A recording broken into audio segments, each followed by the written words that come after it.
Hello students, आज के इस लेक्चर के साथ हम लोग स्टार्ट करने जा रहे हैं हमारे डायरेक्ट टैक्सेशन की सिलेबस को। ये जो लेक्चर्स है ये बीकॉम के स्टूडेंट्स के लिए बनाई जा रही है। आप लोग या तो कैलकाटा यूनिवर्सिटी से हो या फिर सेंट जेवियर्स कॉलेज कोलकाता से हो या फिर किसी दूसरे यूनिवर्सिटी से भी हो।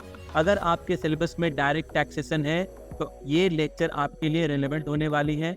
मैंने अपने तरीके से पूरी कोशिश की है कि आपको अपने लेक्चर्स के दौरान जितने भी कॉन्सेप्ट्स हैं उनको सिंप्लीफाइड वे में मैं आपको समझा सकूं। कोई भी लीगल जो बेयर एक्ट की लैंग्वेज है मैं उसको फॉलो नहीं करने वाला। जितने भी मार्केट में जो बुक्स चल रहे हैं मैंने उनके थ्रू उनसे मैंने नोट्स इकट्ठा करके बहुत ही सिंप्लीफाइड और स्टूडेंट फ्रेंडली तरीके से मैंने स्टडी मैट और स्टडी नोट्स को मैंने तैयार कराया है आपके लिए। और मैं अपने क्लासरूम लेक्चर्स के दौरान कई जगह पे हैंड रिटन नोट्स को भी यूज़ करने वाला हूँ ताकि आपको समझने में आसानी हो। मुझे उम्मीद है आप लोग ध्यान से आने वाले लेक्चर्स को सुनेंगे, समझने की कोशिश करेंगे। मैंने अपने तरफ से पूरी कोशिश की है आपको हर एक चीज़ आराम से अच्छे से समझा दूँ। और ये जो कोर्स है ये आपके पूरे के पूरे सिलेबस को 100% कवर करेगा।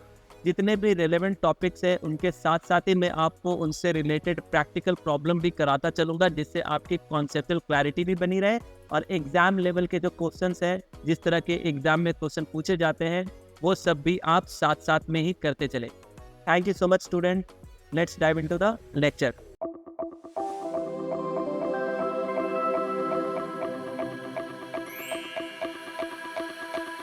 हेलो स्टूडेंट्स, आई होप आप सभी बहुत ही अच्छे होंगे। आज के इस लेक्चर के साथ हम लोग स्टार्ट करने जा रहे हैं हमारे डायरेक्ट टैक्सेशन की फर्स्ट टॉपिक, जिसका नाम है basic concepts and definitions. Start करने के पहले मैं आपको बता दूं, कई अलग अलग सब्जेक्ट्स में हमें कुछ स्पेसिफिक टर्म्स देखने को मिलती है। जैसे कि जब हम लोग अकाउंटेंसी पढ़ते हैं तो वहां पर प्रोडक्ट को हम लोग बोलते हैं गुड्स। इसी तरीके से और भी कई सारे अकाउंटिंग टर्म्स हमें सीखने को मिलते हैं, जैसे कि कैपिटल, ड्राइंग्स, डेटर्स, क्रेडिटर्स। ये सारे जो भी टर्म्स है ये अकाउंटिंग टर्म्स है जो अकाउंटेंसी के सब्जेक्ट में हमने ऑलरेडी पढ़ा है। इसी तरीके से लॉ के सब्जेक्ट में आपको कई सारे लीगल टर्म्स देखने को मिलते हैं, जैसे कि पिटीशन, अक्यूज्ड, वर्डिक्ट। ये सारे जितने भी टर्म्स हैं ये सारे आपको लॉ के सब्जेक्ट में देखने को मिलेंगे। इसी तरीके से जब हम लोग इकोनॉमिक्स पढ़ते हैं तो इकोनॉमिक्स में भी कई सारे ऐसे टर्म्स हमें सुनने को मिलते हैं जो सिर्फ हमने इकोनॉमिक्स में ही देखा है, जैसे कि इक्विलिब्रियम या फिर कमोडिटीज। वहां पर अकाउंट्स में प्रोडक्ट को हम लोग गुड्स बोलते हैं, इकोनॉमिक्स में हम लोग सेम प्रोडक्ट को हम लोग क्या बोलते हैं, कमोडिटीज। तो ये हर एक सब्जेक्ट की अलग अलग टर्मिनोलॉजीज, कुछ स्पेसिफिक टर्म्स होती है, अपनी अपनी वर्डिंग्स होती है। इसी तरीके से हमारा जो सब्जेक्ट है टैक्सेशन का, टैक्सेशन भी एक ऐसा सब्जेक्ट है जहां आपको नई नई टर्म्स और अलग अलग वर्ड्स सुनने को मिलेंगे। मे बी वो सारे टर्म्स आपने आज से पहले नहीं सुने होंगे। तो चलिए हम लोग अपने इस डायरेक्ट टैक्सेशन के सब्जेक्ट को स्टार्ट करते हैं बेसिक डेफिनेशंस और कुछ नए टर्म्स के साथ, जो इस सब्जेक्ट में आने वाले क्लासेस में आपको रेगुलरली सुनने को मिलेंगे। तो हमारा जो फर्स्ट टॉपिक है ये है बेसिक कॉन्सेप्ट्स एंड डेफिनेशंस। आपके लिए मैंने सारे के सारे टॉपिक्स को बहुत ही सिंपल फॉर्मेट में डायग्रामेटिकली प्रेजेंट किया है ताकि आपको समझने में भी बहुत ही आसानी हो। तो सबसे पहले हम लोग जानते हैं कि ये जो टर्म है टैक्स, इस टैक्स का मतलब क्या होता है, व्हाट इज टैक्स। तो देखिए टैक्स क्या है, tax is a compulsory levy by the government.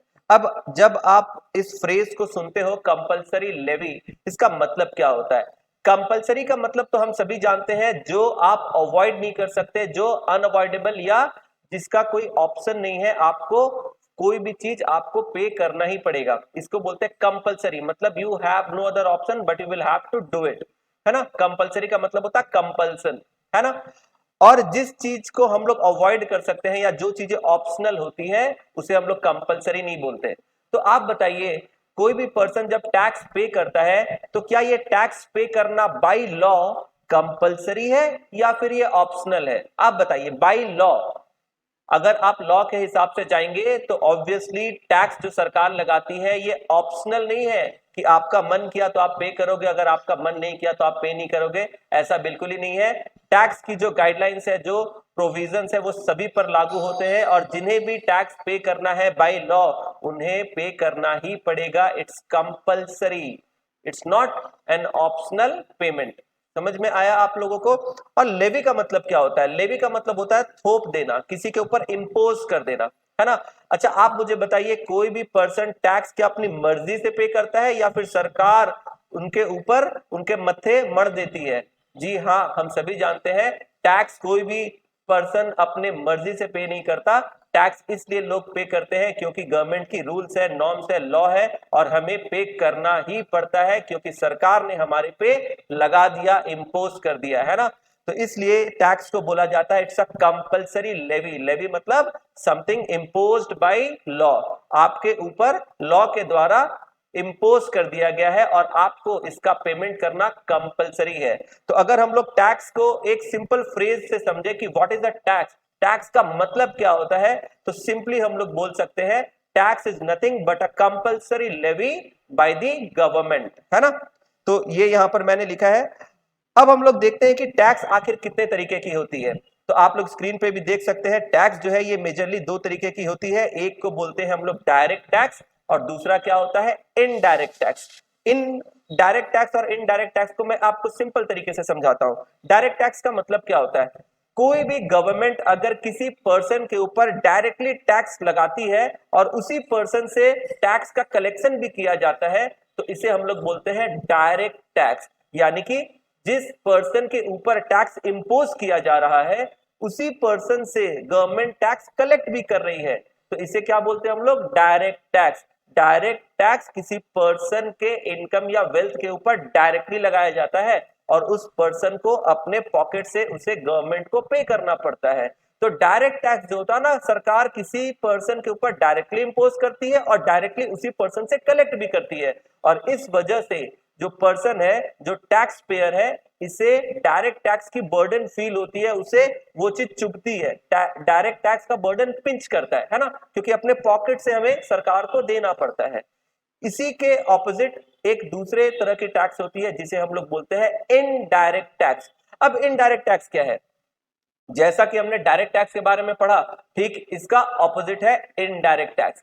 Indirect tax किसी पर्सन से डायरेक्टली कलेक्ट नहीं किया जाता, किसी पर्सन के ऊपर सरकार डायरेक्टली इंपोज नहीं करती, बल्कि इनडायरेक्ट टैक्स किसी भी गुड्स या सर्विस के ऊपर लगा दिया जाता है। यानी जब भी आप किसी पर्टिकुलर गुड्स को परचेस करोगे या फिर किसी भी सर्विस को आप अवेल करोगे तो उस टाइम पे आपको उस गुड्स या सर्विस की प्राइस के साथ आपको ये टैक्स पे करना पड़ेगा। यानी कि इनडायरेक्ट टैक्स जो है गुड्स या सर्विस के ऊपर लगा दिया जाता है और जो भी पर्सन वो गुड्स को खरीदता है या सर्विस को अवेल करता है उसे गुड्स की या सर्विस की वैल्यू के साथ साथ टैक्स भी देना पड़ता है। तो इनडायरेक्टली सरकार आपसे ले रही है, डायरेक्टली आपके ऊपर इंपोज नहीं कर रही है, पर गुड्स या सर्विस के माध्यम से सरकार आपसे टैक्स कलेक्ट करती है। और यहां पर ना टैक्स का बर्डन आपको चुभता नहीं है, आपको ये टैक्स पिंच नहीं करता। रीजन क्या है कि आप जब कोई गुड्स परचेस करते हो या कोई सर्विस लेते हो और उसके बदले में आप पेमेंट करते हो तो आपको ऐसा लगता है कि आप उस पर्टिकुलर गुड्स या सर्विस की पेमेंट कर रहे हो, जबकि उस प्राइस के अंदर टैक्स की भी कुछ अमाउंट इंक्लूडेड होती है। लेकिन एज अ कंज्यूमर हमें ऐसा फील होता है कि हम तो गुड्स या सर्विस की पेमेंट कर रहे हैं और इसलिए इनडायरेक्ट टैक्स जो है इसकी बर्डन कभी भी टैक्स पेयर को डायरेक्टली फील नहीं होती। तो इसलिए इसका नाम क्या है, इनडायरेक्ट टैक्स। समझ में आ रहा है? चलिए एक बार मैं आपको स्क्रीन से भी पढ़ा देता हूं। डायरेक्ट टैक्स के बारे में क्या लिखा हुआ है, levied directly on the income और वेल्थ ऑफ अ पर्सन। यानी सरकार जो है ये डायरेक्ट टैक्स क्या करती है, लेवी करती है डायरेक्टली ऑन द इनकम और वेल्थ ऑफ अ पर्सन। किसी पर्सन के इनकम या वेल्थ के ऊपर ये डायरेक्टली गवर्नमेंट क्या करती है, लेवी कर देती है। इसका जो अच्छा इसका एग्जाम्पल क्या है, इसका एग्जाम्पल है इनकम टैक्स। ठीक है, इसी तरीके से आप देखिए इनडायरेक्ट टैक्स क्या है, levied on the price of goods and services. यानी कि इनडायरेक्ट टैक्स गवर्नमेंट किसी पर्सन के ऊपर डायरेक्टली नहीं लगाती, ये गुड्स एंड सर्विसेज के माध्यम से गवर्नमेंट चार्ज करती है लोगों से, है ना। इसका जो एग्जाम्पल है वो क्या है, कस्टम ड्यूटी, जीएसटी, ये सारे टैक्सेस। अब यहां पर जो सेकंड बुलेट है आप देखिए, सेकंड बुलेट पॉइंट में क्या लिखा है, burden of tax can not be shifted, और इनडायरेक्ट टैक्स में लिखा है burden of tax can be shifted. इसे समझाने के लिए मैं आपको एक एग्जांपल देता हूं। देखिए आप लोग स्क्रीन पे देखेंगे, मान लीजिए यहां एक ये पर्सन है, इसका नाम है मिस्टर ए, और ये है हमारा प्यारा सा गवर्नमेंट। ये मिस्टर ए ने अपना जो भी इनकम कमाया, चलिए मान लेते हैं इसकी जो टोटल एनुअल इनकम है वो है ₹20 लाख। अब गवर्नमेंट क्या करेगी, इस मिस्टर ए से इसके इनकम के ऊपर इससे डायरेक्टली टैक्स लगाएगी कि भाई मिस्टर ए आपने जो भी एनुअल इनकम अर्न किया है इसके ऊपर मुझे टैक्स दो। तो गवर्नमेंट जब किसी पर्सन के इनकम के ऊपर डायरेक्टली टैक्स लगाती है तो इसका नेचर क्या हो गया, ये है डायरेक्ट टैक्स, क्योंकि गवर्नमेंट डायरेक्टली पर्सन के ऊपर चार्ज कर रही है, किसी पर्सन के इनकम के ऊपर लगा रही है। और इसे पे किसको करना पड़ेगा, मिस्टर ए को ये अमाउंट पे करना पड़ेगा, अपने इनकम के ऊपर जो भी उनका टैक्स का अमाउंट बनता है वो टैक्स उन्हें पे करना पड़ेगा। मतलब आप इस डायग्राम से समझ सकते हो, गवर्नमेंट डायरेक्टली मिस्टर ए के ऊपर टैक्स इंपोज कर रही है, गवर्नमेंट डायरेक्टली मिस्टर ए के ऊपर टैक्स इंपोज कर रही है एज पर हिज इनकम। और ये जो भी मिस्टर ए की इनकम है 20 लाख रुपीस, इस इनकम के ऊपर मिस्टर ए का जो भी टैक्स बनेगा ये टैक्स मिस्टर ए को डायरेक्टली गवर्नमेंट को पे करना पड़ेगा। यानी बताइए टैक्स इंपोज किसके ऊपर किया जा रहा है, आप मुझे बताइए टैक्स जो है ये इंपोज किसके ऊपर किया जा रहा है, मिस्टर ए के ऊपर। और इसकी जो पे करने की लायबिलिटी है, ठीक है, पेमेंट ऑब्लिगेशन,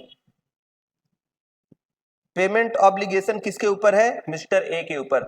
जब भी गवर्नमेंट किसी पर्सन के ऊपर टैक्स लगाती है और उसी पर्सन को उसे पे भी करना होता है तो इसे हम लोग बोलते हैं डायरेक्ट टैक्स। यानी कि सेम पर्सन के ऊपर टैक्स लगाई भी जा रही है और उसी पर्सन को अपने पॉकेट से पैसे टैक्स के गवर्नमेंट को देने भी हैं।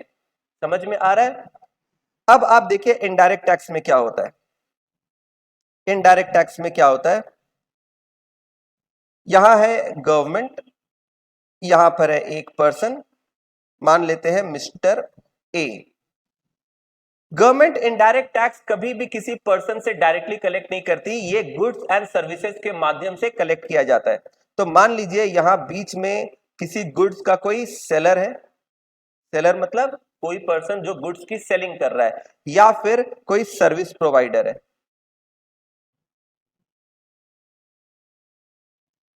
अब जो गवर्नमेंट है ना, गवर्नमेंट इस सेलर से बोलेगी कि भाई आप कोई भी गुड्स जब सेल करोगे तो अपने गुड्स के साथ साथ हमारे लिए टैक्स भी कलेक्ट कर लेना। गवर्नमेंट इस सेलर से क्या बोलेगी, जब भी आप गुड्स को सेल करोगे तो गुड्स के जो प्राइस है उसके साथ साथ अपने कस्टमर से हमारे लिए टैक्स भी कलेक्ट कर लेना। या फिर सर्विस अगर प्रोवाइडर है तो गवर्नमेंट इस सर्विस प्रोवाइडर से बोलेगी कि जब भी आप अपने सर्विस के लिए चार्जेस लोगे तो अपने सर्विस रिसीवर से, अपने कस्टमर से हमारे लिए टैक्स भी ले लेना। यानी गवर्नमेंट किससे ऑर्डर दे रही है, टैक्स कलेक्ट करने के लिए।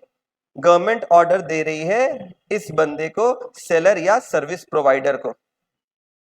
अब यहां पर सेलर या सर्विस प्रोवाइडर ये क्या करेगा, ये जब भी आपको कोई सर्विस देगा, ये जब भी आपको कोई सर्विस देगा या फिर आपको गुड्स सेल करेगा तो इनवॉइस में क्या होगा पता है, देखिए ये जब आपसे बिलिंग करेगा तो अपने गुड्स या सर्विस के लिए ये आपसे चार्ज करेगा सपोज 1000, इसके बाद ये आपसे टैक्स के नाम पे अलग से चार्ज करेगा। मान लीजिए मैं मान लेता हूं यहां पर 180 जीएसटी, ठीक है, और आपको टोटल कितने पैसे देने पड़ेंगे,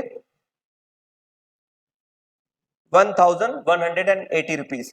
तो जब भी आप मान लीजिए गुड्स परचेस करते हो या फिर सर्विस लेते हो, आपको जो बिलिंग की जाती है उस बिल में, उस इनवॉइस में गुड्स या सर्विस की वैल्यू के साथ साथ टैक्स भी ऐड कर दिया जाता है और आपको टोटल अमाउंट का पेमेंट करना पड़ता है जिसके अंदर टैक्स की भी अमाउंट इंक्लूडेड होती है। अब आप बोलोगे मिस्टर सेलर को या सर्विस प्रोवाइडर को कि भाई आप मेरे से एक्स्ट्रा क्यों ले रहे हो, है ना। आप जो सेलर है या सर्विस प्रोवाइडर है उनसे आप क्या बोलोगे कि भाई आप मेरे से 180 रुपीज एक्स्ट्रा क्यों ले रहे हो। तो ये सेलर क्या बोलेगा कि देखिए सर इसमें मेरी कोई गलती नहीं है, मुझे गवर्नमेंट ने ये ऑर्डर दिया है, गवर्नमेंट ने मुझे ये आदेश दिया है कि जब भी मैं गुड्स सेल करूंगा या फिर सर्विस प्रोवाइड करूंगा तो मुझे अपने कस्टमर से टैक्स भी कलेक्ट करना पड़ेगा। और आप परेशान मत होइए, ये मैं 180 रुपीज जो आपसे एक्स्ट्रा चार्ज कर रहा हूं, ये पैसे मैं अपने पास नहीं रखने वाला। ये 180 रुपीज आपसे तो मैं ले रहा हूं, पर ये पैसे तो चले जाएंगे गवर्नमेंट के खाते में। ये पैसे आपसे लेकर मैं सरकार को पे कर दूंगा, ये गवर्नमेंट के पास चले जाएंगे, ये मैं अपने पास नहीं रखूंगा। मैं तो वही रखूंगा अपने पास जो मैंने अपने गुड्स या सर्विस के लिए आपसे चार्ज किया है, यानी कि सिर्फ 1000। समझ में आ रहा है? तो आप देखिए यहां पर क्या हो रहा है, अल्टीमेटली ये जो टैक्स की पेमेंट हो रही है, कितने अमाउंट का टैक्स है बताइए? 180 रुपीज। ये 180 रुपीज की जो टैक्स की पेमेंट हो रही है, इसका बर्डन किसके ऊपर पड़ रहा है? इसका बर्डन किसके ऊपर पड़ रहा है आप बताइए? मिस्टर ए के ऊपर इसका बर्डन है, मिस्टर ए के ऊपर। क्यों? क्योंकि अल्टीमेटली मिस्टर ए को ही ये अपने पॉकेट से पे करना पड़ रहा ना। ये जो टैक्स की पेमेंट हो रही है, ये टैक्स की पेमेंट अल्टीमेटली किसके पॉकेट से हो रही है? ये कौन पे कर रहा है बताइए? अल्टीमेटली ये मिस्टर ए को पे करना पड़ रहा है ना, क्योंकि मिस्टर ए जब ये 1180 रुपीज का पेमेंट करेगा तो इसके अंदर ही उसे टैक्स का भी अमाउंट पे करना पड़ेगा। तो ये जो टैक्स की अल्टीमेट बर्डन है, टैक्स का जो अल्टीमेट पेमेंट है, वो किसके पॉकेट से हो रहा है? मिस्टर ए के पॉकेट से हो रहा है। लेकिन एक चीज आप नोटिस कीजिए, मिस्टर ए टैक्स की पेमेंट तो कर रहा है अपने पॉकेट से, लेकिन सरकार को ये पैसे जमा कराने की जिम्मेदारी किसकी है? सरकार को ये पैसे जमा कराने की जिम्मेदारी मिस्टर ए की नहीं है, ये जिम्मेदारी है मिस्टर सेलर की या फिर मिस्टर सर्विस प्रोवाइडर की। तो यहां पर क्या होता है देखिए, टैक्स जो है वो आपके पॉकेट से लिए जा रहे हैं, टैक्स का जो बर्डन है अल्टीमेटली वो आपके ऊपर आ रहा है, लेकिन गवर्नमेंट को पे करने की जो पेमेंट ऑब्लिगेशन है वो आपके ऊपर नहीं है। तो आपका जो पेमेंट ऑब्लिगेशन है वो आपके बिहाफ में कौन पे करेगा? वो आपके बिहाफ में सेलर या सर्विस प्रोवाइडर पे करेगा गवर्नमेंट को। तो यहां पर डायरेक्ट और इनडायरेक्ट टैक्स में अगर आप साथ में देखो तो आपको समझ में आएगा। डायरेक्ट टैक्स में क्या होता है, गवर्नमेंट डायरेक्टली किसी पर्सन के ऊपर टैक्स इंपोज करता है और उस पर्सन को जो भी अपनी टैक्स की लायबिलिटी है वो खुद ही गवर्नमेंट को पे करनी पड़ती है। यानी टैक्स जो है वो कंज्यूमर के ही पॉइंट से कंज्यूमर के ही पॉकेट से निकलता है और पेमेंट भी कंज्यूमर को ही डायरेक्टली करना पड़ता है। यानी हमारे इनकम के ऊपर हम लोग जो भी टैक्स देते हैं उसका बर्डन भी हमारे ऊपर ही आता है, हमारे ही पॉकेट से वो पैसा जाता है और सरकार तक वो पैसे पहुंचाने की जिम्मेदारी भी हमारी ही होती है। ये है डायरेक्ट टैक्सेशन। लेकिन इनडायरेक्ट टैक्सेशन में क्या है, टैक्स का जो पेमेंट है वो तो हमारे पॉकेट से जाता है, उसकी बर्डन तो हमारे ऊपर पड़ती है, लेकिन पेमेंट करने की जिम्मेदारी, सरकार तक वो टैक्स के पैसे पहुंचाने की जिम्मेदारी वो हमारी नहीं होती है, वो सेलर या सर्विस प्रोवाइडर की होती है। समझ में आया आपको? तो ये जो फर्स्ट डायग्राम है ये किसके बारे में है?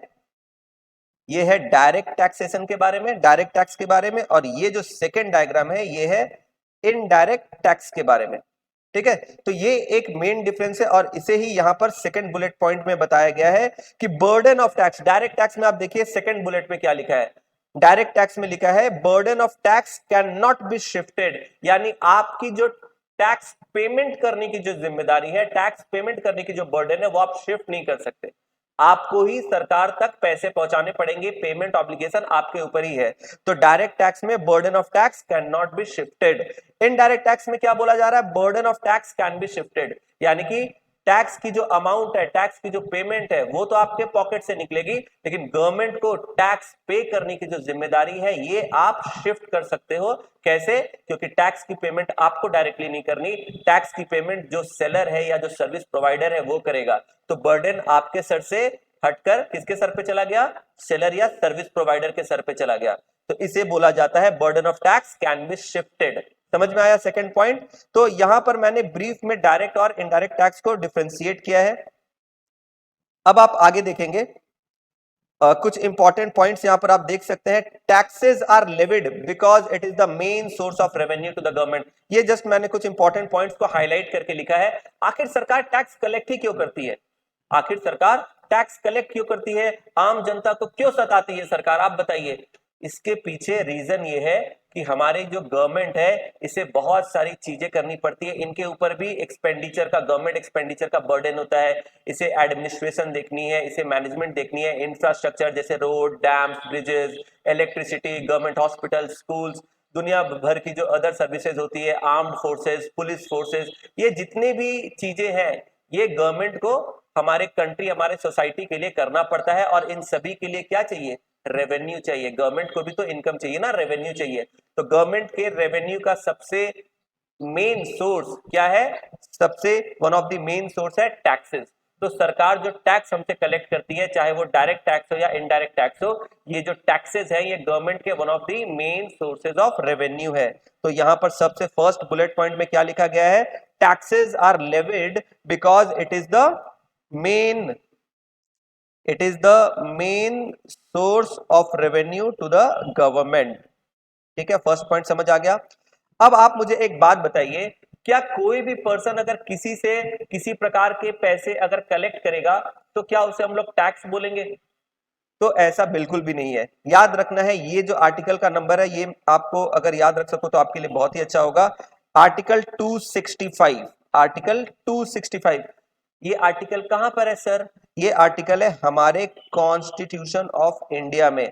हमारे देश की जो संविधान है, कॉन्स्टिट्यूशन ऑफ इंडिया, इस कॉन्स्टिट्यूशन के अंदर आर्टिकल 265 में क्या बोला गया है कि कोई भी गवर्नमेंट लीगल अथॉरिटी के बिना टैक्स कलेक्ट नहीं कर सकती। यानी किसी भी पब्लिक से, किसी भी पर्सन से टैक्स तभी कलेक्ट किया जा सकता है अगर उसके लिए बकायदा एक लॉ बनाया गया है। यानी without authority of law tax नहीं लिया जा सकता।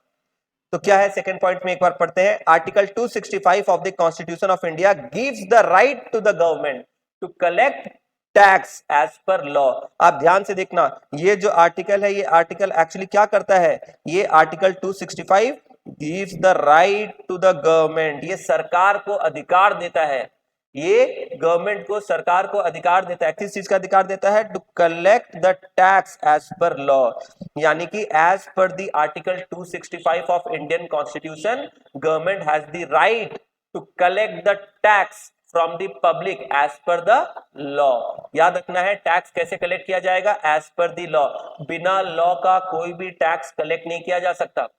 समझ में आया आपको? ऐसा कोई भी चार्ज, ऐसा कोई भी मनी, ऐसा कोई भी अमाउंट हम लोग पब्लिक से चार्ज नहीं कर सकते जिसके लिए कोई लॉ नहीं है। हम लोग किसी भी पर्सन से, किसी भी पब्लिक से पैसे टैक्स के नाम पे तभी ले सकते हैं अगर उसके लिए कानून बनाए गए हैं, उसके लिए लॉ बनाए गए हैं। लॉ के बिना हम लोग चार्ज नहीं कर सकते। समझ में आया? तो ये चीज आपको ध्यान रखना है। अच्छा, आप लोगों ने ऐसा सुना होगा गुंडा टैक्स या लोकल टैक्स, जो गूंस, लोकल गूंस होते हैं, आप लोगों ने ऐसा सुना है? जैसे फिल्मों में आपने देखा होगा हफ्ता वसूली, आपने देखा ऐसा कोई मुन्ना भाई टाइप कोई पर्सन होता है एक लोकेलिटी में और वो बदमाश टाइप रहता है और वो क्या करता है ना, लोकेलिटी के जो दुकानदार होते हैं या छोटे मोटे जो भी मतलब गरीब लोग होते हैं उन सभी के ऊपर वो अपनी धाक जमाता है और फोर्सफुली उन्हें डरा धमका के क्या करता है, उनसे पैसे लेता है। या हफ्ता वसूली जिसे हम लोग बोलते हैं ना, मूवी में दिखाता है हफ्ता वसूली कर रहा है। तो बताइए, ये जो हफ्ता वसूली की जा रही है, क्या इसे हम लोग टैक्स का नाम दे सकते हैं? आप लोग बताइए, क्या इसे टैक्स बोला जा सकता है? अगर आपको ये समझना है तो आप मन में ये सोचिए कि ये जो हफ्ता वसूली की जा रही है मुन्ना भाई या किसी और भाई टाइप के पर्सन के द्वारा, ये जो हफ्ता वसूली है क्या ये एज पर लॉ की जा रही है या फिर बिना लॉ की जा रही है? आप बताइए, कोई लॉ है क्या हफ्ता वसूली करने के लिए हमारे देश में? जी नहीं। हम सभी जानते हैं ये सब इलीगल है, इसके लिए कोई लॉ नहीं है। तो बिना लॉ के अगर कोई भी पैसे पब्लिक से लिए जाते हैं किसी भी तरीके से, तो ये क्या है? ये इलीगल है, इसे हम लोग टैक्स नहीं बोल सकते। टैक्स तभी बोला जा सकता है जब आप पब्लिक से चार्ज करते हो with authority bye permission of law. समझ में आया? तो टैक्स हमेशा तभी हो सकता है, टैक्स का ये जो वर्ड है ये हम लोग तभी यूज कर सकते हैं जब हम लोग क्या कर रहे हैं, हम लोग as per the provision of law public से पैसे कलेक्ट करते हैं। इसकी जो राइट है वो आर्टिकल 265 हमें देती है। ठीक है, तो ये सेकंड पॉइंट बहुत इंपॉर्टेंट है। इसका जो आर्टिकल नंबर है ये आप याद रखेंगे, article 265 of constitution of India gives the right to the government to collect tax as per law. इसके बाद आप देखिए सेक्शन 2 सब सेक्शन 24, ये क्या है? देखिए, इनकम टैक्स जो हम लोग आने वाले क्लासेस में पढ़ने वाले हैं, इनकम टैक्स में ना बहुत सारे डेफिनेशंस दी गए हैं और इनमें से सबसे इंपॉर्टेंट एक डेफिनेशन है इनकम का। क्योंकि देखिए, इनकम टैक्स जब हम लोग बोलते हैं, हमारी जो पूरी की पूरी जो कानून है, जो लॉ है, उसका नाम क्या है? Income tax act. अब इनकम टैक्स एक्ट को समझने के लिए या फिर इनकम टैक्स एक्ट के जो लीगल प्रोविजंस है इनको समझने के लिए सबसे पहले यह भी समझना जरूरी है कि आखिर इनकम क्या होती है। है ना। इनकम क्या है पहले तो ये समझना पड़ेगा, इसके बाद ही तो हम लोग इनकम के ऊपर टैक्स कैसे लगाते हैं और इनकम टैक्स की लॉ क्या बोलती है ये फिर हम लोग आगे समझेंगे। तो इनकम का जो मीनिंग है, इनकम का जो डेफिनेशन है ये दिया गया है सेक्शन 2 सबसेक्शन 24 में ऑफ इनकम टैक्स एक्ट। तो क्या बोला जा रहा है देखिए, section 2 subsection 24 defines income as per income tax act and gives the list of items specifically included in income. यानी कि इनकम के अंदर कौन कौन से आइटम इंक्लूड होंगे, इनकम के अंदर कौन कौन से आइटम इंक्लूड होंगे इसकी पूरी लिस्ट दी गई है। कहां पर, सेक्शन 2 सबसेक्शन 24। तो ये सेक्शन अगर हो सके तो आप याद रखिए, छोटा सा सेक्शन है, इजी है। सेक्शन 2 सबसेक्शन 24, इस सेक्शन में इनकम की मीनिंग डेफिनेशन दी गई है और इनकम के अंदर कौन कौन से आइटम्स इंक्लूड होते हैं उसकी लिस्ट भी दी गई है। देखो है ना, gives the list of items specifically included in income. समझ में आया। अच्छा यहां पर ना एक चीज मैं आपको बताना चाहूंगा कि किसी भी चीज की जो डेफिनेशन होती है, लीगल डेफिनेशन, किसी भी चीज की जो लीगल डेफिनेशन होती है वो दो तरीके की होती है। एक होती है इंक्लूसिव डेफिनेशन और एक होती है एग्जॉस्टिव डेफिनेशन। ठीक है, इंक्लूसिव डेफिनेशन का मतलब क्या होता है आप देखिए, इंक्लूसिव डेफिनेशन, इंक्लूसिव डेफिनेशन का मतलब क्या होता है कि एक किसी भी चीज को इस तरीके से डिफाइन किया गया है, किसी भी चीज को इस तरीके से डिफाइन किया गया है कि उसके अंदर क्या क्या चीजें इंक्लूड होती है वो बताया गया, लेकिन ये कंप्लीट डेफिनेशन नहीं है। इंक्लूसिव डेफिनेशन का मतलब this is not the complete definition, ये इंक्लूसिव डेफिनेशन है। मतलब किसी भी चीज को समझाने के लिए कुछ एग्जांपल्स दिए गए हैं, किसी भी चीज को समझाने के लिए उनके अंदर कुछ आइटम्स जो इंक्लूड होते हैं वो बताए गए हैं। फॉर एग्जाम्पल मैं आपको अगर मान लीजिए आपसे पूछा गया कि बताइए एनिमल क्या होता है, अगर आपसे पूछा गया कि एनिमल क्या होता है, एनिमल का मीनिंग बताइए, तो आपने बोला कि एनिमल का मतलब क्या है, एनिमल मतलब कोई भी चीज जिसके दो हाथ, दो पैर, आंखें, नाक, कान, ये सारी चीजें होंगी वो एक एनिमल माना जाएगा। मान लीजिए आपने ऐसा बोला और एग्जाम्पल में आपने क्या बोल दिया कि एनिमल के अंदर इंक्लूड होगी cow, buffalo, cat, dog, horses etcetera. तो इसका मतलब अगर आपने बोला है कि एनिमल के अंदर इंक्लूड होगी cow, buffalo, cat, dog, horses, ये सारी चीजें, इसका मतलब क्या जिन एनिमल्स का आपने नाम नहीं लिया क्या वो एनिमल के अंदर इंक्लूडेड नहीं है? जी नहीं, ऐसा बिल्कुल नहीं है। जैसे मान लो यहां पर मैं लिख रहा हूं, ये ध्यान देना, ये सारी चीजें आगे कई जगह पे काम आएगी, इसलिए मैं आपको बता रहा हूं, ये बेसिक लेक्चर है इसलिए आप एकदम ध्यान देंगे। जैसे देखिए यहां पर मैंने यहां पर क्या लिखा, animal includes, animal includes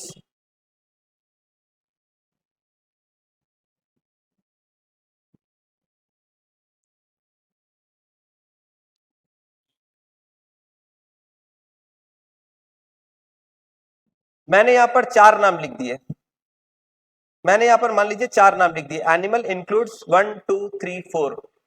इसका मतलब मैं ये क्या बता रहा हूं, मैं ये बता रहा हूं कि एनिमल में ये चार चीजें इंक्लूड होंगी, ये चार तरह के एनिमल को मैंने स्पेसिफिकली इंक्लूड करके बताया है। पर इसका मतलब ये नहीं है कि ये चार ही सिर्फ एनिमल होते हैं, इसका मतलब ये नहीं है कि ये चार ही सिर्फ एनिमल होते हैं, इसके अलावा भी कई सारे एनिमल्स हो सकते हैं, इसके अलावा भी कई सारे एनिमल्स हो सकते हैं, पर इन चार एनिमल्स को मैंने स्पेसिफिकली इंक्लूड कर दिया। तो ये जो नाम मैंने दे दिए यहां पर, इन चार नाम को जो मैंने यहां मेंशन कर दिया, इसका मतलब इसको मैंने स्पेसिफिकली इंक्लूड कर दिया, इन चार को मैंने स्पेसिफिकली इंक्लूड कर दिया। But it does not mean that animal includes only these four animals, इसके अलावा और भी कई एनिमल्स हो सकते हैं, राइट, एलिफेंट हो सकता है, टाइगर हो सकता है, बहुत सारे हो सकते हैं, लेकिन ये चार मैंने स्पेसिफिकली इंक्लूड कर दिया। इसी तरीके से यहां जो सेक्शन दी गई है इनकम की, सेक्शन में यहां पर क्या बोला आप देखो, सेक्शन 2 सबसेक्शन 24 में क्या बोला है, gives the list of items specifically included in income. आप देख रहे हो, gives the list of item specifically included in income, यानी कि सेक्शन 2 सबसेक्शन 24 224 इसके अंदर ना इनकम की डेफिनेशन इस तरीके से दी गई है, इनकम इंक्लूड्स और इसके बाद लिस्ट दी गई है। इस तरीके से बहुत सारी लिस्ट दी गई है।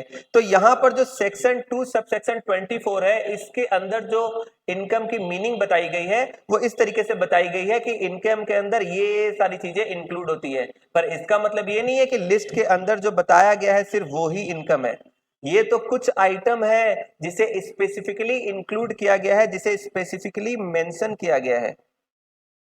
इसके अलावा भी बहुत सारे इनकम हो सकते हैं, ऐसे भी कोई इनकम हो सकते हैं जो लिस्ट के अंदर तो नहीं है, जो स्पेसिफिकली मेंशन्ड तो नहीं है, पर फिर भी वो इनकम के कैटेगरी में आ सकता है। समझ में आया? तो इनकम कई तरह की हो सकती है, बहुत तरह की हो सकती है, लेकिन कुछ खास तरीके के इनकम को लिस्ट बनाकर सेक्शन 2 सबसेक्शन 24 में बताया गया है। ये क्या है ये हम लोग आगे पढ़ेंगे, ठीक है। तो ये डेफिनेशन, इस तरह के डेफिनेशन को हम लोग बोलते हैं इंक्लूसिव डेफिनेशन, ठीक है। चलिए अब यहां पर देखते हैं इनकम। इनकम जो है ना, ये दो तरीके की होती है। आपको दो नए नए नाम इनकम टैक्स एक्ट में सुनने को मिलेंगे। एक को बोला जाता है ग्रॉस टोटल इनकम। क्या बोलते हैं हम लोग? Gross total income. और दूसरा होता है टोटल इनकम। ये समझना बहुत जरूरी है, ग्रॉस टोटल इनकम और टोटल इनकम क्या होता है। ग्रॉस टोटल इनकम और टोटल इनकम क्या होता है, इसे समझाने के लिए ना मैं आपको पहले बताता हूं। हमारे लाइफ में हम लोग जो भी इनकम अर्न करते हैं, चाहे किसी भी तरीके से करें, किसी भी सोर्स से करें, जो भी इनकम हम लोग अर्न करते हैं, इनकम टैक्स एक्ट के हिसाब से उन सारे के सारे इनकम को 5 कैटेगरीज में, 5 मेजर हेडिंग्स में क्लासिफाई किया जाता है। देखिए वैसे इनकम के तो बहुत सारे सोर्सेज हो सकते हैं, लेकिन मल्टीपल सोर्सेज से जो भी इनकम हम लोग अर्न करते हैं, इनकम टैक्स एक्ट उन सारे इनकम को 5 कैटेगरीज, 5 हेड्स में क्लासिफाई करती है। इन सारे 5 हेड्स को जब हम लोग टोटल करते हैं, इनका जो भी सम टोटल आता है, इसे हम लोग बोलते हैं ग्रॉस टोटल इनकम। क्या बोलते हैं? Gross total income. ये हेड्स क्या है, कैसे कैलकुलेशन की जाती है, ये सभी चीजें हम लोग आने वाले लेक्चर में धीरे धीरे स्टेप बाय स्टेप पढ़ेंगे। आप एकदम परेशान मत होइए। अभी जितने भी टर्म्स मैं आपको बोल रहा हूं, ये सिर्फ एक बेसिक अंडरस्टैंडिंग के लिए मैं बता रहा हूं। इन सभी चीजों को डिटेल में हम लोग आने वाले लेक्चर में पढ़ने वाले हैं। तो सबसे पहले देखिए क्या बोला गया है ग्रॉस टोटल इनकम में। एग्रीगेट। ग्रॉस टोटल इनकम क्या है? It is the aggregate. Aggregate मतलब sum total. It is the aggregate of income under all 5 heads. मैंने अभी आपको बताया ना, हमारे जितने भी इनकम होते हैं, इनकम टैक्स एक्ट के हिसाब से सारे इनकम को 5 कैटेगरीज में, 5 हेड्स में क्लासिफाई किया जाता है। उन 5 हेड्स की जो एग्रीगेट वैल्यू होती है, जो सम टोटल होती है, इसे हम लोग बोलते हैं ग्रॉस टोटल इनकम। याद क्या रखना है आपको खास बात? Tax is not calculated on this income. ये जो ग्रॉस टोटल इनकम है ना, इसके ऊपर हम लोग टैक्स कैलकुलेट नहीं करते, ठीक है। क्या करते हैं फिर मैं आपको बताता हूं। ये जो ग्रॉस टोटल इनकम है, इसके बाद हम लोग इसमें से कुछ डिडक्शंस माइनस करते हैं, फिर हम लोग टैक्स की कैलकुलेशन करते हैं। डिडक्शंस क्या होती है? डिडक्शन आखिर क्या होती है सर? हमारे इनकम टैक्स एक्ट में कुछ ऐसे स्पेसिफिक सेक्शंस बताए गए हैं जिनके अनुसार आप किसी स्पेसिफिक फील्ड में, किसी स्पेसिफिक सोर्स में आप जब इन्वेस्टमेंट करते हो या कोई एक्सपेंडिचर करते हो, स्पेंडिंग करते हो, तो इसके लिए गवर्नमेंट आपको अप्रिशिएट करती है और आपको टैक्स बेनिफिट प्रोवाइड करती है। इन सारे टैक्स बेनिफिट्स को हम लोग टैक्स के लैंग्वेज में नाम देते हैं डिडक्शन का, और ये चैप्टर 6A के अंडर आती है। इसे हम लोग बोलते हैं डिडक्शन अंडर चैप्टर 6A। इसके बारे में हम लोग आने वाले चैप्टर में पढ़ेंगे। इसके ऊपर हमारा एक डेडिकेटेड चैप्टर बनाया गया है इनकम टैक्स एक्ट में, ठीक है। तो फिलहाल आप ये जान के रखिए कि हमारी जो भी इनकम होती है, वो सारे के सारे इनकम को इनकम टैक्स एक्ट के हिसाब से 5 कैटेगरीज में क्लासिफाई किया जाता है, 1 2 3 4 5। और उन 5 कैटेगरीज को जब हम लोग टोटल करते हैं, उनकी जो सम टोटल होती है, जो एग्रीगेट वैल्यू होती है, इसे बोलते हैं ग्रॉस टोटल इनकम। और इस ग्रॉस टोटल इनकम में से फिर हम लोग क्या करते हैं? हम लोग कुछ डिडक्शंस को माइनस करते हैं अंडर चैप्टर 6A। ये डिडक्शन क्या होती है? आपके कुछ स्पेसिफिक प्रेस्क्राइब्ड इन्वेस्टमेंट के लिए सरकार आपको टैक्स बेनिफिट देती है, इसे हम लोग बोलते हैं डिडक्शन। इन सभी का डिटेल डिस्कशन आगे भी वापस से होने वाला है, ठीक है। तो ये हो गया deduction under chapter 6A is not considered. आप यहां पर ये चीज लिख सकते हो, is not considered while calculating GTI, GTI मतलब ग्रॉस टोटल इनकम, यानी कि ग्रॉस टोटल इनकम कैलकुलेट करने के टाइम पे डिडक्शन हम लोग कंसीडर नहीं करते हैं, ठीक है, डिडक्शन हम लोग कंसीडर नहीं करते हैं, यानी डिडक्शन के पहले जो इनकम होती है, डिडक्शन के पहले जो इनकम होती है, इसे हम लोग क्या बोलते हैं, ग्रॉस टोटल इनकम।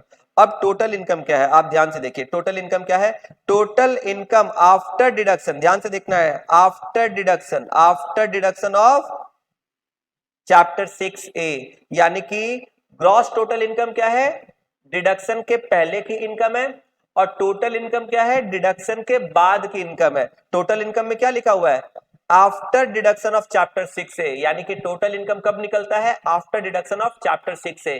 तो चैप्टर 6A के डिडक्शन के बाद जो इनकम आती है उसे बोलते हैं टोटल इनकम, और चैप्टर 6A के डिडक्शन के पहले जो इनकम आती है इसे बोलते हैं ग्रॉस टोटल इनकम। इसीलिए ग्रॉस टोटल इनकम में क्या बोला गया था कि deduction under chapter 6A is not considered, है ना। चलिए, अब टोटल इनकम में जो सेकंड पॉइंट है वो क्या है, tax is calculated on this income, यानी कि हम लोग जो टैक्स कैलकुलेट करते हैं, हमारी जो इनकम टैक्स कैलकुलेट होती है वो कौन से इनकम पे होती है, ग्रॉस टोटल इनकम पे होती है या टोटल इनकम पे होती है, आप बताइए। इनकम टैक्स जो हम लोग कैलकुलेट करते हैं वो कौन से इनकम पे कैलकुलेट करते हैं, ग्रॉस टोटल इनकम पे या टोटल इनकम पे। हम लोग हमेशा इनकम टैक्स कैलकुलेट करते हैं टोटल इनकम के बेसिस पे, ग्रॉस टोटल इनकम पे नहीं। सेकंड बुलेट पॉइंट में यही बताया गया है, tax is calculated on this income, यानी कि total income. Gross total income में क्या लिखा था, tax is not calculated on this income, right. अच्छा, टोटल इनकम को ना हमें राउंड ऑफ करना पड़ता है। जब हम लोग फाइनली टोटल इनकम कैलकुलेट करते हैं तो इसकी राउंड ऑफ की जाती है, क्योंकि अगर डेसिमल या फ्रैक्शन में फिगर आती है तो इसे हम लोग क्या करते हैं, राउंड ऑफ कर देते हैं नियरेस्ट रुपी में, ठीक है, नियरेस्ट 10 के डिजिट में हम लोग इसको राउंड ऑफ करते हैं। आगे हम लोग ये सारे टैक्स कैलकुलेशन वाले टॉपिक में हम लोग इसे वापस से डिटेल में पढ़ेंगे। तो इसकी राउंडिंग ऑफ होती है, ये चीज आपको याद रखना है, टोटल इनकम की क्या होती है, राउंडिंग ऑफ होती है, ग्रॉस टोटल इनकम की राउंड ऑफ नहीं की जाती है। बहुत इंपॉर्टेंट एक बात, नेक्स्ट जो हमारा पॉइंट है, फीचर्स ऑफ इनकम। फीचर्स का मतलब क्या होता है, फीचर्स का मतलब होता है कैरेक्टरिस्टिक्स। आखिर ये इनकम होता कैसा है, इनकम की नेचर क्या है, इसकी फीचर्स क्या है, ठीक है। तो चलिए हम लोग बात करते हैं इनकम के कुछ फीचर्स के बारे में, फीचर्स ऑफ इनकम, ठीक है। तो मैंने ब्रीफ में कुछ बुलेट पॉइंट्स बनाकर मैंने यहां पर लिखा है आपको समझाने के लिए फटाफट से, ताकि आपके नॉलेज में रहे। तो सबसे पहले बोला जा रहा है इनकम में भी इन कैश और इन काइंड, यानी कि इनकम जो है ये जरूरी नहीं है कि ये मॉनेटरी फॉर्म में ही होंगे, अगर ये इन काइंड यानी कि नॉन मॉनेटरी फॉर्म में है तो भी इसे इनकम कंसीडर किया जाएगा। तो इनकम की जो फीचर है सबसे पहले वो क्या है, ये कैश फॉर्म में या नॉन कैश फॉर्म में, किसी भी फॉर्म में हो सकती है, ठीक है। It can be from a temporary और अ परमानेंट सोर्स। इनकम जो आप अर्न करते हो ये जरूरी नहीं है कि ये किसी परमानेंट सोर्स से ही होना चाहिए, अगर किसी टेम्पररी सोर्स से भी आपकी कोई अर्निंग होती है तो भी इनकम टैक्स एक्ट के हिसाब से ये आपकी इनकम मानी जाएगी। नेक्स्ट पॉइंट है money embezzlement is a gain and included in income. अगर आपने कोई पैसे कहीं से चुरा लिए, कहीं से चुपके से किसी को डरा धमका के लूट करके आपने कहीं से कोई पैसे ले आए, किसी भी इलीगल मीन्स एंड मेथड से अगर आपने कोई अर्निंग की है, तो क्या इसे भी आप इनकम मानोगे? इनकम टैक्स एक्ट के हिसाब से ये आपकी इनकम है। अगर कोई पैसे आपने कहीं से भी लीगल या इलीगल मीन्स से आपने कमाया है, वो कोई एम्बेजल्ड मनी है, फिर भी इनकम टैक्स एक्ट के हिसाब से आपकी इनकम या गेन मानी जाएगी और सरकार इसके ऊपर टैक्स लगा देगी। यानी सिंपल है, इनकम टैक्स डिपार्टमेंट वालों का क्या बोलना है, इनकम टैक्स का क्या बोलना है कि पैसे आप कैसे कमाए मुझे मतलब नहीं है, आप लीगल तरीके से पैसे कमा रहे हो या इलीगल तरीके से पैसे कमा रहे हो, that is not my lookout, that is not my concern. आप पैसे जैसे भी कमाओ, जिस तरीके से भी कमाओ, आपकी जो भी अर्निंग है, जो भी आपकी इनकम है, जो भी आपकी गेन है, उसके ऊपर बस हमें हमारा टैक्स दे दो, हमें बस इससे ही मतलब है। तो इनकम टैक्स डिपार्टमेंट जो है ना, ये बेसिकली रेवेन्यू डिपार्टमेंट है गवर्नमेंट की, इसका मतलब सिर्फ और सिर्फ अपने टैक्स की वसूली से है। यानी ये बोलते हैं भाई हमें आपका बिजनेस नहीं देखना, आप कितने लीगल तरीके से कर रहे हो, इलीगल तरीके से आप क्या कर रहे हो, नहीं कर रहे हो, वो मेरा मैटर नहीं है, ठीक है। इनकम टैक्स वाले क्या बोलते हैं, आप कैसे अर्निंग कर रहे हो वो हमारी कोई जिम्मेदारी नहीं है, आपको जैसे कमाना है कमाओ, पर हमें हमारे टैक्स का अमाउंट पे कर दो। अगर टैक्स का अमाउंट नहीं पे करोगे फिर हम एक्शन लेंगे, लेकिन आप अगर हमें हमारा टैक्स दे देते हो तो हमारे चंगुल से आप बच जाओगे।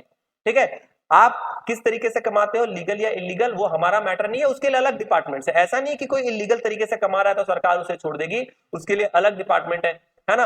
जैसे कि सीबीआई है, क्राइम ब्रांच है, फिर आपका ड्रग के लिए, ड्रग वगैरह के लिए है ना, एनसीबी वगैरह है। तो अलग अलग चीजों के लिए अलग अलग डिपार्टमेंट्स है, वो सभी अपने अपने एक्शंस लेगी। पर इनकम टैक्स डिपार्टमेंट का काम है सीधा टैक्स की वसूली करना, इनकम टैक्स की कलेक्शन करना।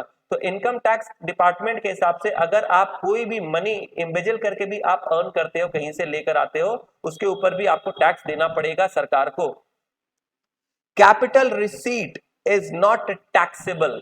अकाउंटेंसी में हमने पढ़ा है कि जो हमारी अर्निंग होती है, जो इनकम होती है, ये दो तरीके की होती है, रेवेन्यू रिसीट और कैपिटल रिसीट, जिसको हम लोग रेवेन्यू इनकम और कैपिटल इनकम बोलते थे अकाउंटेंसी में।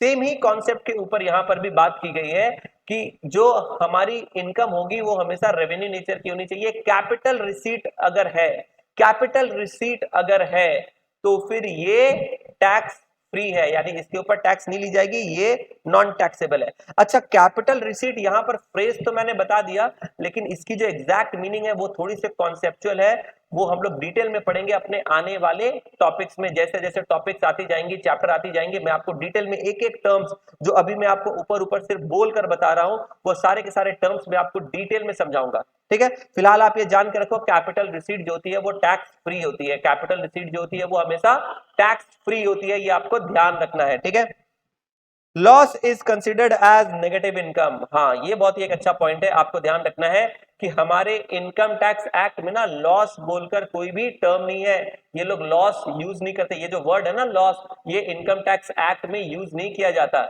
लॉस को इन लोग क्या नाम देते हैं पता है? लॉस को इन लोग बोलते हैं नेगेटिव इनकम। ये लोग क्या बोलते हैं? लॉस को नेगेटिव इनकम बोलते हैं। तो जब भी आपको नेगेटिव इनकम सुनने को मिले, आप समझ जाना ये लॉस है, और ये नेगेटिव इनकम भी इनकम का ही पार्ट माना जाता है। ठीक है, तो लॉस जो है इसे हम लोग नेगेटिव इनकम कंसीडर करते हैं। Contingent income is not taxable. Contingent income का मतलब, कंटिंजेंट का मतलब होता है something which is dependent upon some future uncertain event.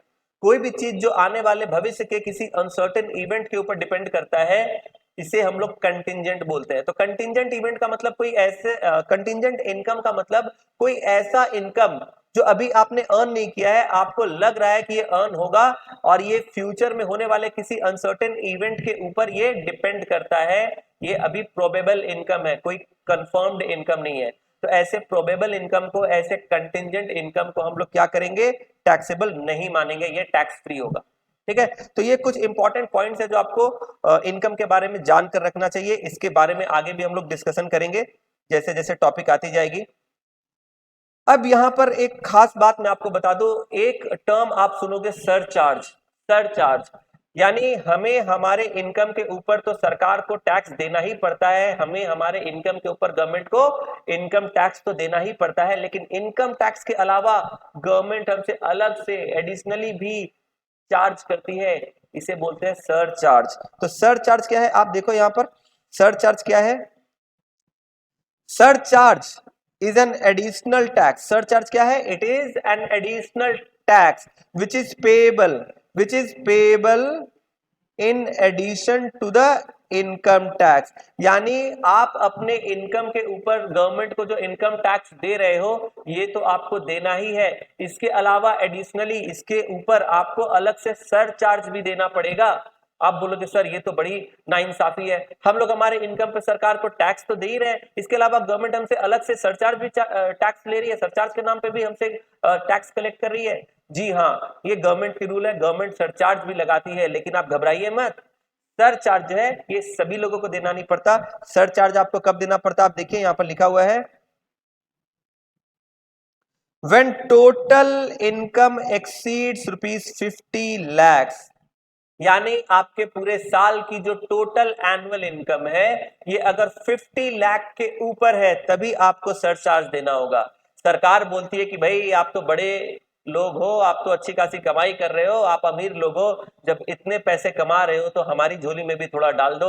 Income tax तो सभी लोग दे रहे हैं, आप तो बड़े लोग हो, अमीर लोग हो, आप थोड़ा एक्स्ट्रा दे दो भाई, क्या जाएगा आपका, आप इतना कमा रहे हो। साल के अगर आप 50 लाख से ज्यादा कमाते हो तो इनकम टैक्स के ऊपर आपको अलग से सरचार्ज भी देना पड़ेगा एज एन एडिशनल टैक्स।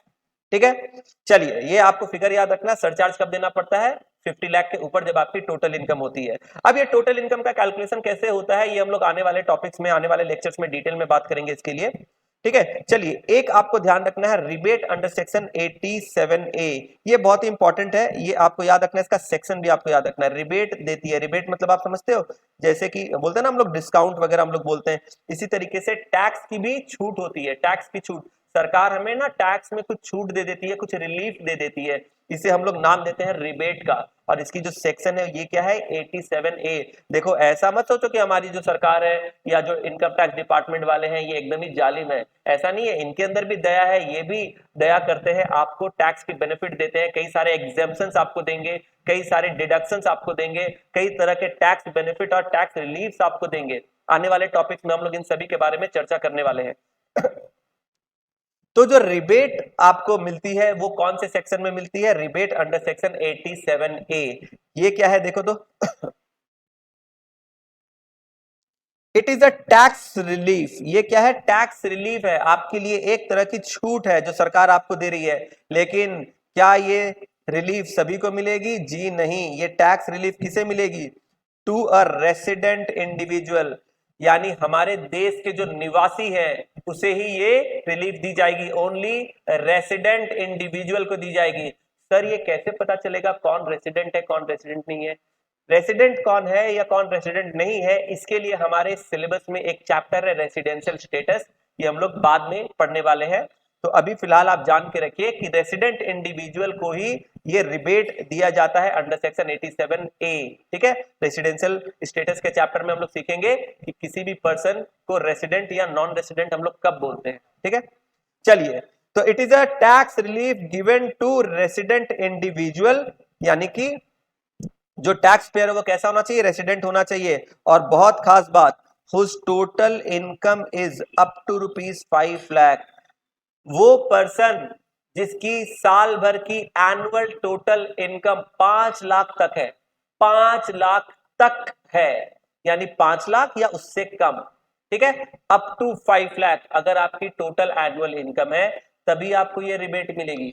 अगर आपकी टोटल एनुअल इनकम पूरे साल की 5 लाख से ज्यादा है, अगर आप साल में 5 लाख रुपए से ज्यादा कमाते हो, आपकी टोटल इनकम 5 लाख से ज्यादा है, तो ये रिबेट आपको नहीं मिलेगी। समझ में आ रहा है, तो ये रिबेट मिलने की कंडीशन क्या है कि आपकी टोटल एनुअल इनकम जो है वो अप टू 5 लाख होनी चाहिए, यानी कि 5 लाख और बिलो होनी चाहिए, 5 लाख से ज्यादा नहीं होनी चाहिए। ठीक है, तभी आपको ये रिबेट मिलेगी और आपको एक रेसिडेंट इंडिविजुअल होना पड़ेगा। ठीक है, तो ये है हमारा रिबेट अंडर सेक्शन 87A। चलिए फटाफट से मैं आपको बता दूं कि आज के इस छोटे से लेक्चर में हमने क्या जाना। हमने जाना कि टैक्स जो है ये क्या होती है, ये एक कंपलसरी लेवी है जो गवर्नमेंट हमारे ऊपर इंपोज करती है। तो tax is a compulsory levy by the government. ये दो तरीके की होती है, डायरेक्ट टैक्स और इनडायरेक्ट टैक्स। डायरेक्ट टैक्स का मतलब क्या होता है, डायरेक्ट टैक्स का मतलब गवर्नमेंट किसी पर्सन के इनकम या वेल्थ के ऊपर डायरेक्टली जब टैक्स लगाती है और उसी पर्सन से कलेक्ट भी करती है, तो इसे हम लोग बोलते हैं डायरेक्ट टैक्स। इसकी एग्जांपल क्या हो सकती है, इनकम टैक्स। और जब गवर्नमेंट किसी गुड्स या सर्विस के ऊपर टैक्स लगाती है और गुड्स एंड सर्विस के माध्यम से इनडायरेक्टली टैक्स कलेक्ट करती है, तो इसे हम लोग बोलते हैं इनडायरेक्ट टैक्स। इसकी एग्जांपल हो सकती है कस्टम ड्यूटी और जीएसटी। ठीक है, एक मेजर डिफरेंस डायरेक्ट टैक्स और इनडायरेक्ट टैक्स में ये है कि डायरेक्ट टैक्स में जो बर्डन है और इंसिडेंस ऑफ टैक्स है, इंपैक्ट ऑफ टैक्स, ये दोनों सेम पर्सन पे ही पड़ता है, यानी जिस पर्सन को टैक्स पे करना है और जिसके पॉकेट से पैसे जा रहे हैं वो दोनों सेम ही पर्सन होता है। लेकिन इनडायरेक्ट टैक्स में क्या होता है, टैक्स की जो अल्टीमेट बर्डन है वो किसी और पर्सन पे पड़ती है, लेकिन गवर्नमेंट को टैक्स कोई दूसरा पर्सन पे करता है। इसके लिए मैंने आपको यहाँ पर एग्जांपल भी दिखाया था। डायरेक्ट टैक्स में जो पर्सन अपने पॉकेट से टैक्स बियर कर रहा है वही गवर्नमेंट को पे भी करेगा, लेकिन इनडायरेक्ट टैक्स में टैक्स की जो बर्डन है वो किसी और के ऊपर पड़ती है, लेकिन गवर्नमेंट को पे कोई दूसरा अदर पर्सन करता है। ठीक है, ये मैंने आपको एक्सप्लेन कर दिया था। ठीक है। टैक्स जो है गवर्नमेंट की मेजर सोर्स ऑफ रेवेन्यू है। आर्टिकल 265 गवर्नमेंट को राइट देता है आपसे टैक्स कलेक्ट करने का, और सेक्शन 2 सब सेक्शन 24 में इनकम की इंक्लूसिव लिस्ट दी गई है। ग्रॉस टोटल इनकम और टोटल इनकम क्या होती है? सारे के सारे 5 अलग अलग हेड्स की जब सम टोटल करते हैं तो इसे हम लोग ग्रॉस टोटल इनकम बोलते हैं, और इसके ऊपर टैक्स कैलकुलेट नहीं किया जाता, इसे राउंड ऑफ भी नहीं किया जाता। टोटल इनकम का मतलब होता है सारे के सारे टोटल 5 हेड्स को सम टोटल करने के बाद जब ग्रॉस टोटल इनकम आएगा उसमें से डिडक्शन जब माइनस कर देंगे अंडर चैप्टर 6A, तो deduction under chapter 6A minus करने के बाद जो हमारी इनकम आती है इसे बोलते हैं टोटल इनकम, और इसके ऊपर टैक्स कैलकुलेट की जाती है और इसे राउंड ऑफ भी की जाती है। इनकम के कुछ इंपॉर्टेंट फीचर्स हैं, ये कैश में भी हो सकते हैं, ये काइंड में भी हो सकते हैं, आपके टेम्पररी या परमानेंट किसी भी तरह के सोर्स से हो सकते हैं। अगर आप मनी एम्बेजल करके भी लेके आते हो तो भी इसके ऊपर आपको टैक्स देना पड़ेगा। कैपिटल रिसीव पे टैक्स नहीं लगेगा और कंटिंजेंट इनकम पे भी टैक्स नहीं लगेगा, और लॉस जो होती है इसे हम लोग इनकम टैक्स एक्ट में नेगेटिव इनकम का नाम देते हैं। गवर्नमेंट इनकम टैक्स के अलावा आपसे एडिशनल टैक्स भी लेती है सरचार्ज के नाम पे, जो आपको तभी देना पड़ेगा अगर आपकी एनुअल इनकम 50 लाख से ज्यादा है। और अगर आपकी annual income up to 5 lakh है और आप एक रेसिडेंट इंडिविजुअल हो तो आपको गवर्नमेंट क्या करेगी? रिबेट देगी अंडर सेक्शन 87A। ठीक है, ये एक टैक्स रिलीफ है। तो ये हमने पढ़ा आज के पूरे लेक्चर में, और ये जो कुछ भी मैंने आपको पढ़ाया इसके लिए आपके लिए मैंने एक ये नोट भी तैयार किया है। मैंने आपको जो पढ़ाया ये मैंने सिंपल फॉर्म में मैंने हैंड रिटन नोट से पढ़ाया। ये हैंड रिटन नोट्स मैंने इसलिए यूज किया ताकि जो टेक्स्ट है ये कभी कभी बहुत ज्यादा आपको टैक्स की जो बेयर एक्ट की लैंग्वेज होती है ना, ये उतनी स्टूडेंट फ्रेंडली नहीं होती है, कभी कभी समझने और पढ़ने में डिफिकल्ट लगती है। तो इसलिए जो जितने भी की पॉइंट्स थे, जितने भी इंपॉर्टेंट पॉइंट्स थे, मैंने उसको ब्रीफली हैंड रिटन फॉर्म में कन्वर्ट कर लिया, चार्ट और डायग्रामेटिक फॉर्म में मैंने कन्वर्ट कर लिया ताकि आपके लिए वो समझने को आसान हो जाए। ठीक है, तो मैंने आपको क्या पढ़ाया आपको मैं नोट्स में भी दिखा देता हूं। ये जो नोट्स है ये आपको अवेलेबल हो जाएंगे हमारे टेलीग्राम चैनल पे भी, मैं इसे डाल दूंगा, आप वहां से भी इसे ले सकते हो। ठीक है, तो ये जो हमारा फर्स्ट चैप्टर है बेसिक कॉन्सेप्ट्स एंड डेफिनेशन, इसमें सबसे पहले देखिए क्या लिखा हुआ है, व्हाट इज टैक्स, टैक्स की मीनिंग क्या होती है जो हमने ऑलरेडी डिस्कस कर लिया, डायरेक्ट टैक्स, इनडायरेक्ट टैक्स, ये सारी चीजें। इसके बाद व्हाई टैक्सेस आर लेविड, ये सारी चीजें हमने आज के लेक्चर में कवर कर ली, है ना। टैक्सेस क्यों लगाया जाता है? क्योंकि सरकार के लिए ये एक मेजर सोर्स ऑफ इनकम है। पावर टू लेवी टैक्सेस, देखिए यहां पर आर्टिकल 265 दिख रहा है आपको, the constitution of India. Main points, key points को मैं हाईलाइट करा देता हूं। The constitution of India in article 265 lays down क्या लिखती है देखिए तो, no tax shall be levied और collected except by authority of law, यानी लॉ के बिना कोई भी टैक्स कलेक्ट नहीं किया जा सकता। ठीक है, ये हमने ऑलरेडी पढ़ा। चलिए ऊपर के पॉइंट पे भी मैं एक बार कुछ इंपॉर्टेंट हाइलाइट्स में अंडरलाइन कर देता हूं। डायरेक्ट टैक्स में क्या है देखो, tax is levied directly on the income और वेल्थ ऑफ अ पर्सन। ठीक है, इनडायरेक्ट टैक्स में क्या लिखा हुआ है, tax is levied on the price of goods and services.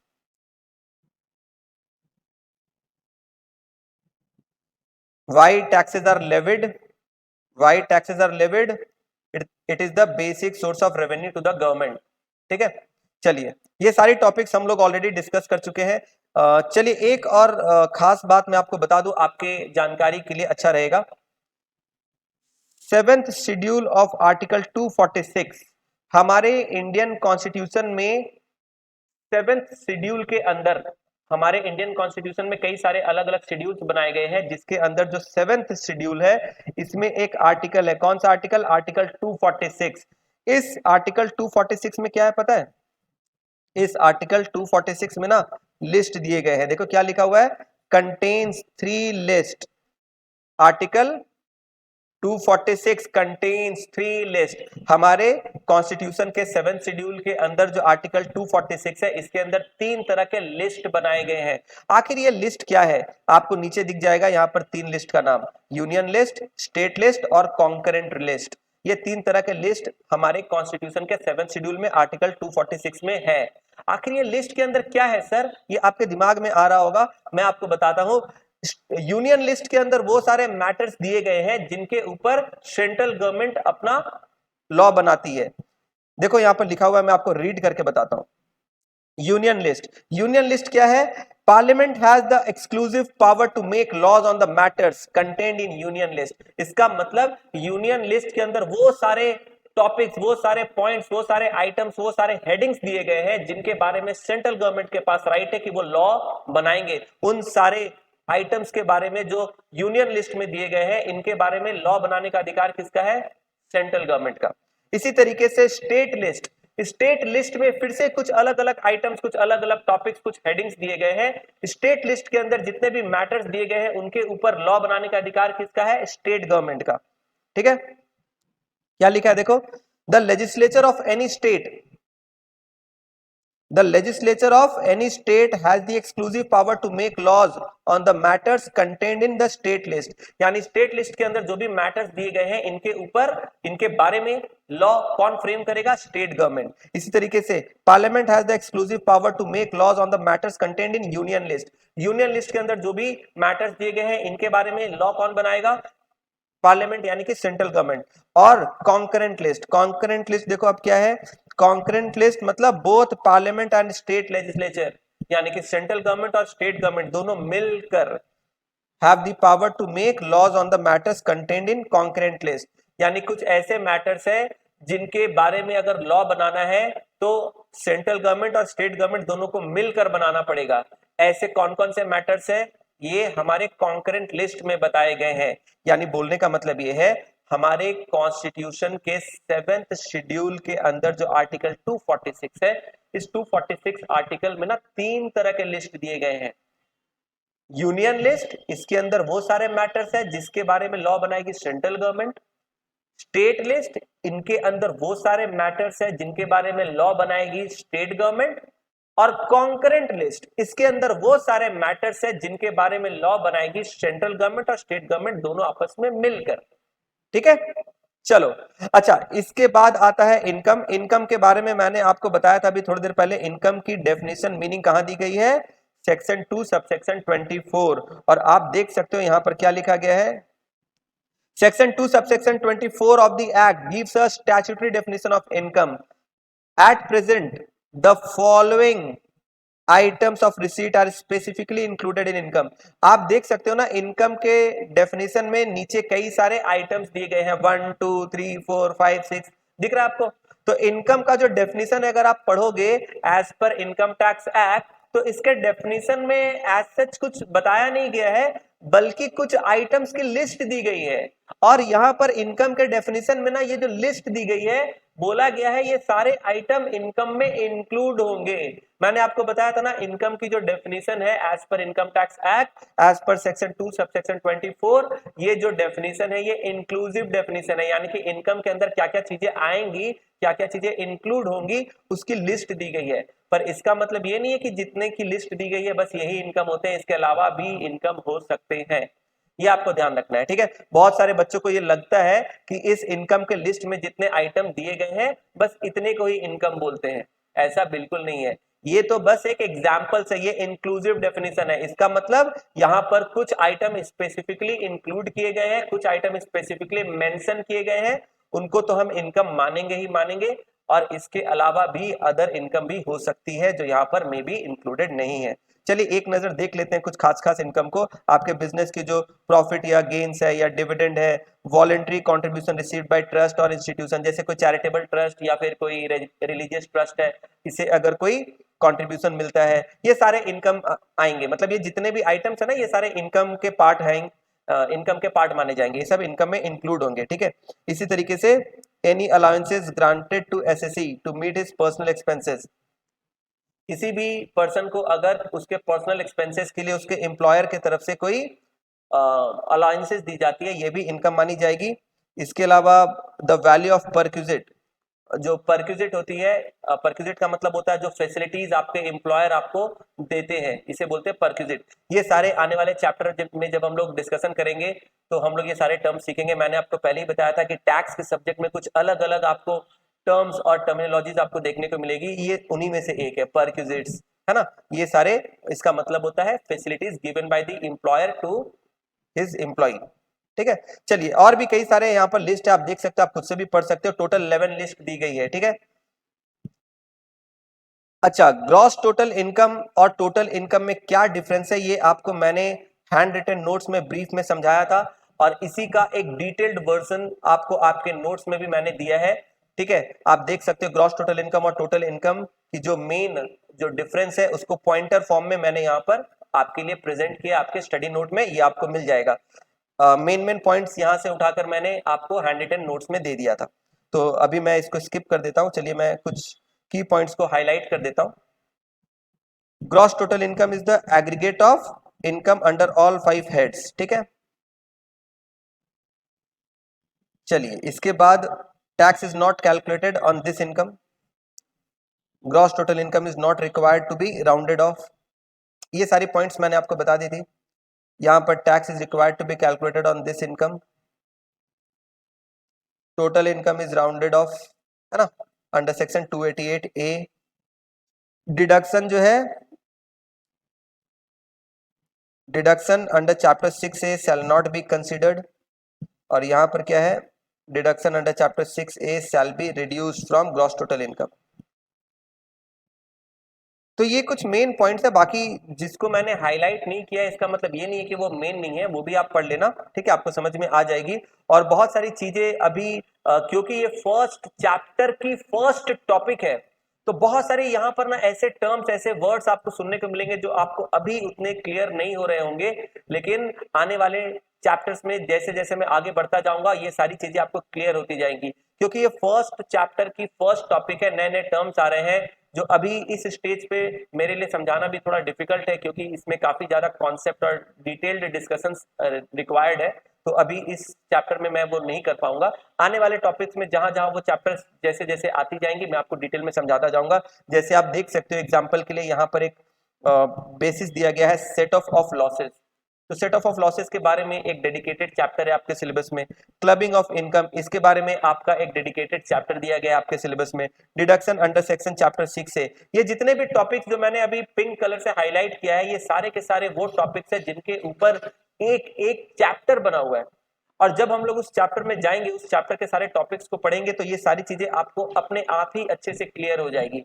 अभी इसलिए मैंने डिफरेंस में भी इन सारे पॉइंट्स को मैंने डिस्कस नहीं किया, मैंने फॉर द टाइमिंग मैंने इसको थोड़ा स्किप किया है, ताकि आपको स्टार्टिंग में कंफ्यूजन ज्यादा ना हो। क्योंकि टैक्स जो है ये थोड़ा अलग तरह का सब्जेक्ट है। Tax is not just a subject, it is an act.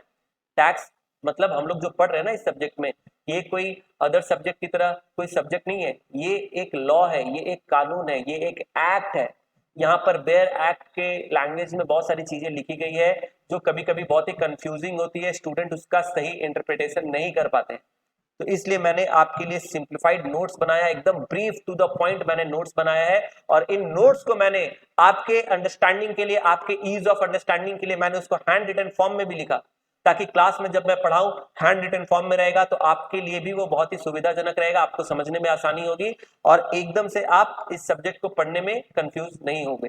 ठीक है, चलिए इसके बाद डायरेक्ट टैक्स क्या होती है, इनडायरेक्ट टैक्स क्या होती है, ये भी मैंने आपको पढ़ा दिया। इसमें भी मैं कुछ की पॉइंट्स को हाईलाइट कर देता हूं। डायरेक्ट टैक्स क्या है? Direct tax is referred to the tax levied on the person of income and levied on persons income and wealth and is paid directly to the government. Indirect tax is referred to the tax levied on a person who consumes goods and services and paid indirectly to the government. ठीक है, ये सारी चीजें हैं। इसके बाद incidence falls on the same person, falls on different person. इसका मतलब आपको समझ में आया?